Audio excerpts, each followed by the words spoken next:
E aí galera, tudo bem? Aqui é o professor Rafael Gato do site Geografia para Concursos e esse vídeo é o primeiro que eu estou fazendo para quem vai tentar também a prova da SpaceX, né?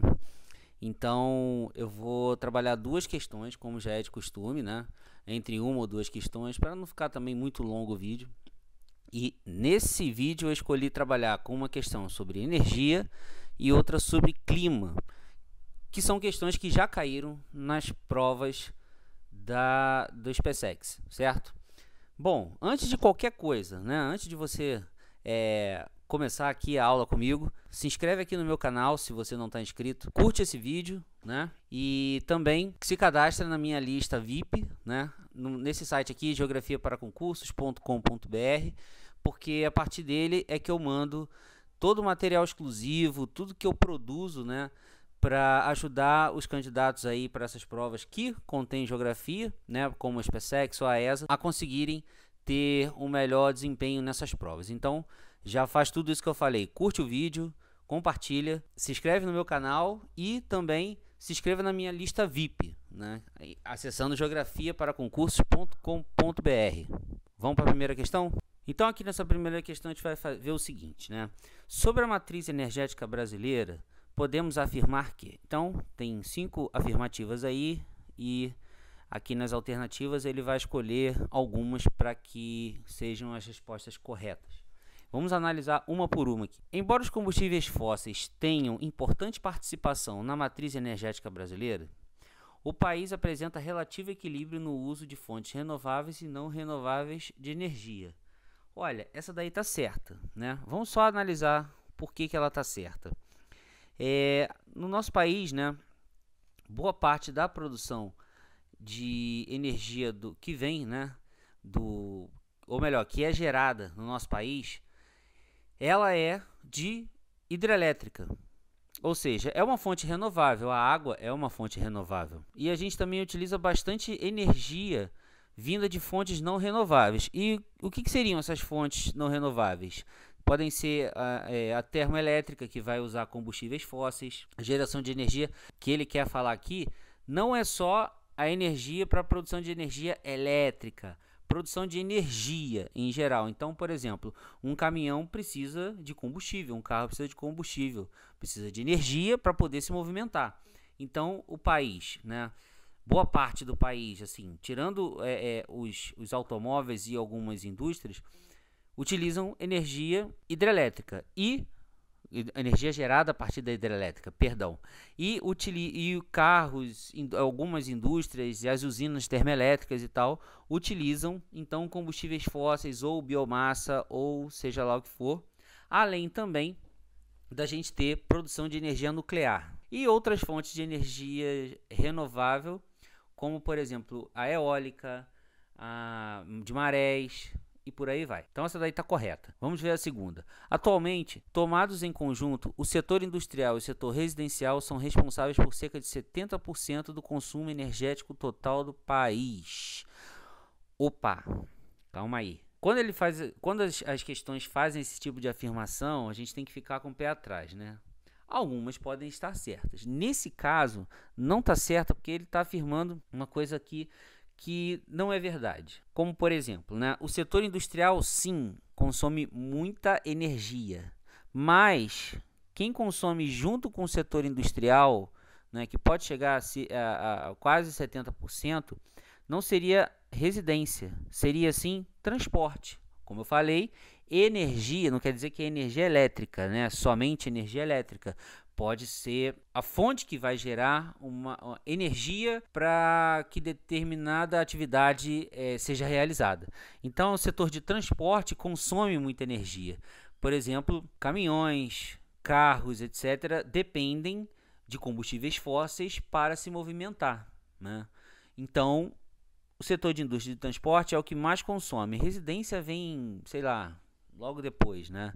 Mas nesse caso é indústria e transporte. Então essa daí estaria errada. Por enquanto, a gente, se olhar para as alternativas, eu ficaria só com a letra A, letra C e letra D, que são as que apresentam pelo menos a primeira afirmativa correta. Então você já pode começar a eliminar aí, né, conforme você vai fazendo as suas questões. Isso é um macete também, tá? Você olha a questão, principalmente quando tem essas afirmativas. Aqui tiver errada, você já risca e já vai eliminando algumas alternativas para você ganhar tempo, porque às vezes ele já dá alguma outra afirmativa ali que já tem uma resposta, já tem uma dessas alternativas, uma dessas respostas.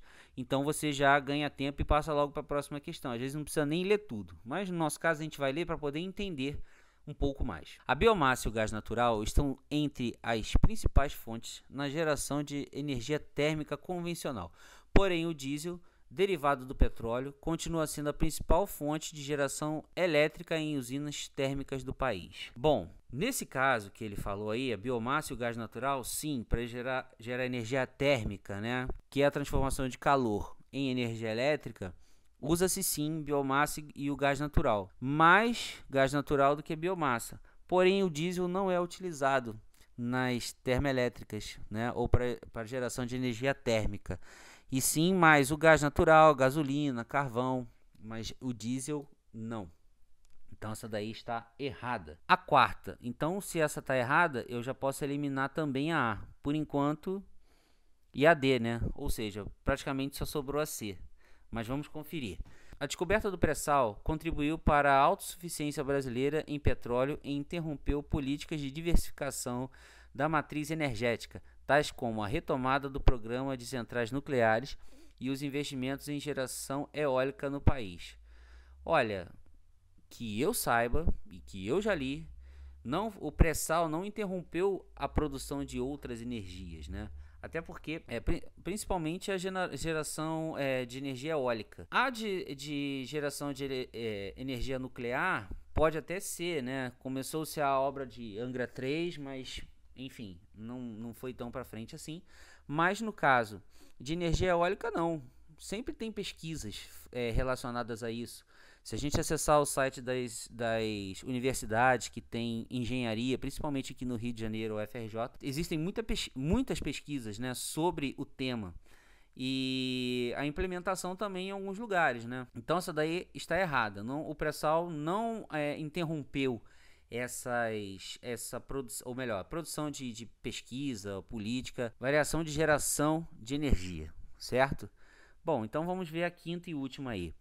A fim de amenizar os impactos ambientais, o projeto aprovado para a construção da usina hidrelétrica de Belo Monte, no Pará, a definiu como uma usina a fio d'água, que acarretará grandes variações em sua capacidade de produção entre a estação das cheias e das vazantes. Bom, essa daí, né, para que a gente possa ter uma resposta correta, está correta. Mas por que ela está correta?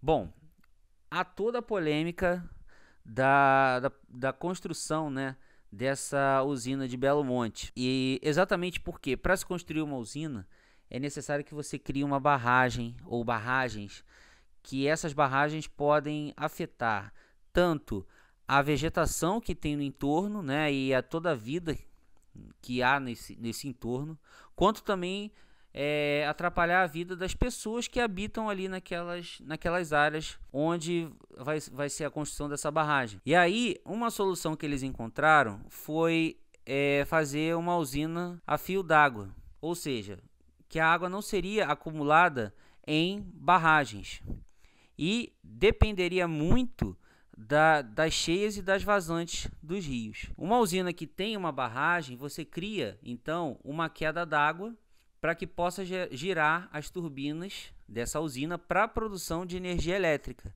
Agora, quando você depende da própria natureza, né, você não cria um artifício para que essas turbinas tenham capacidade de girar muito mais do que somente depender desse fio d'água, pode ter alguma época que o rio esteja com menos água e isso vai levar com que a geração de energia seja menor, prejudicando então outros setores. Bom, mas foi isso que foi aprovado, né? Para evitar problemas no meio ambiente e também alguns problemas que chegou até em nível internacional relacionadas aos impactos ambientais que essa usina causaria com a sua construção, do jeito que eles estavam pretendendo.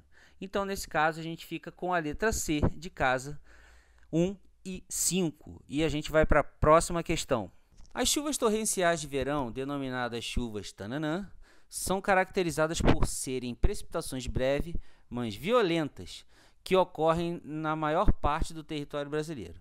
Essas chuvas estão associadas ao deslocamento da zona de convergência intertropical, a ZCIT, para a porção central da América do Sul, entre os meses de setembro e março, fazendo com que a massa XXX expanda-se para a Bolívia e Brasil Central, chegando a atuar sobre São Paulo, provocando os chamados aguaceiros de verão. Assinale a alternativa que completa corretamente as lacunas acima. Bom, vamos lá. Primeiro, né? Ele está chamando aí chuva torrencial de verão. Bom, a chuva torrencial de verão ela tem um outro nome, que a gente pode chamar também de chuva convectiva. Mas já que a gente vai falar de chuva convectiva, a gente vai falar também dos outros tipos de chuva. Se você sabe que a chuva torrencial de verão é chuva convectiva, então você já pode eliminar algumas aí, que seria a letra B, a letra D e a letra E, ficando somente com a letra A e a letra C.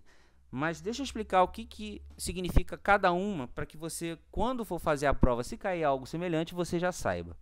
Então, chuva convectiva ou chuva de verão é a chuva que dá, como o próprio nome já diz, no verão, né? E como que ela se forma? Devido ao calor intenso do verão, aquele mormaço, né, ou aquela massa de ar quente, aquele ar quente sobe. O ar quente sobe e ela encontra o ar frio lá em cima, então ela desce e fica nesse movimento o dia inteiro. É só você reparar que muitas das vezes no verão tá quente demais durante o dia e no finalzinho da tarde chove, exatamente porque há esse movimento de ar quente subindo e ar frio descendo.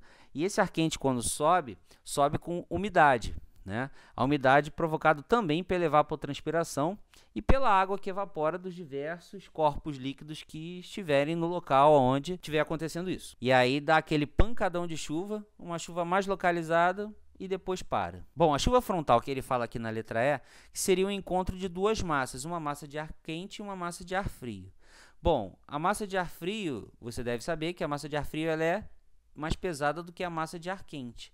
E quando elas se encontram, então, forma chuva. Agora, a chuva orográfica ou chuva de relevo seriam então as massas de ar que se formam úmidas, né, a partir da evaporação dos oceanos ou da vegetação, da evapotranspiração, e ela vai se deslocando para o interior do continente e encontra uma barreira física, um relevo. E ela vai acumulando ali até que fica a umidade relativa ali fica muito grande, saturada e chove, certo? E aí quando ela fica mais leve, ela sobe esse relevo e continua o caminho dela, porém agora com uma quantidade menor de água acumulada, ou quase nenhuma.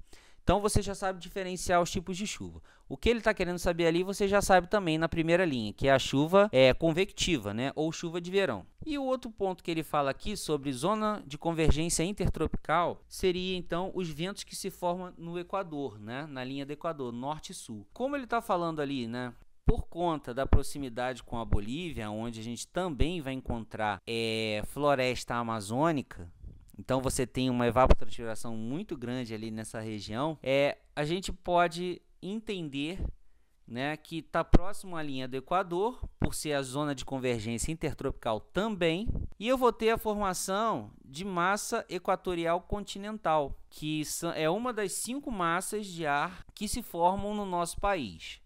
Mais próximo, então, só para a gente se situar, mais próximo à Amazônia se forma a MEC, né, que é a massa equatorial continental. Mais próximo da região centro-oeste se forma, então, a massa tropical continental. Então, para diferenciar a massa equatorial continental da tropical continental, por conta da floresta amazônica, a equatorial continental ela é quente e úmida. Então, a evapotranspiração ali faz com que essa massa seja úmida. A tropical continental, por estar mais para o interior e distante de grande floresta e corpos líquidos, ela vai ser quente e seca. Agora, a equatorial atlântica se forma mais próxima ao nordeste, né, na linha do Equador, e no Oceano Atlântico. Então, ela vai ser quente e úmida. A equatorial continental que ele já está falando ali, eu já comentei. E, por exemplo, as outras, né, que se formam, que seria a tropical atlântica, que se forma mais próximo da região sudeste, seria então quente e úmida. E nos meses de inverno tem a formação ainda da massa polar atlântica, que é a MPA, que vem da parte sul, né, mais ao sul do nosso continente. Na verdade, ela vem dos polos mesmo, né, se deslocando entre Argentina, Uruguai e chega no sul do Brasil, vem chegando até próximo do Espírito Santo, mas já sem muita força, que ela seria úmida por estar se formando no Oceano Atlântico próximo do polo e fria por estar próximo ao polo, certo? Então essa daí a gente vai responder com a letra A, que seria então ali, que ele fala no início, denominadas chuvas convectivas, e depois ali ele falando, né, da zecite, fazendo com que a massa, já que está próximo da linha do Equador, né, equatorial continental, que vão formar esses aguaceiros. O pessoal que mora na região norte pode dizer muito bem que todo dia chove, e exatamente por conta da massa equatorial continental, exatamente por conta dessa evapotranspiração, e forma as chuvas convectivas. Tudo bem, gente? Então, muito obrigado pela audiência e pela paciência. Espero ter ajudado. E espero vocês no próximo vídeo. Como eu falei, curte aí o nosso canal, se inscreva, assina as notificações e se inscreva na minha lista VIP para que eu possa mandar todo o material que eu produzo para vocês diretamente por e-mail. Em primeira mão, é claro, né? Os outros recebem depois, mas tem alguns materiais exclusivos que eu vou mandar só para quem está na minha lista de e-mail. Tudo bem? Então, a gente se fala numa próxima. Um abraço e tchau, tchau.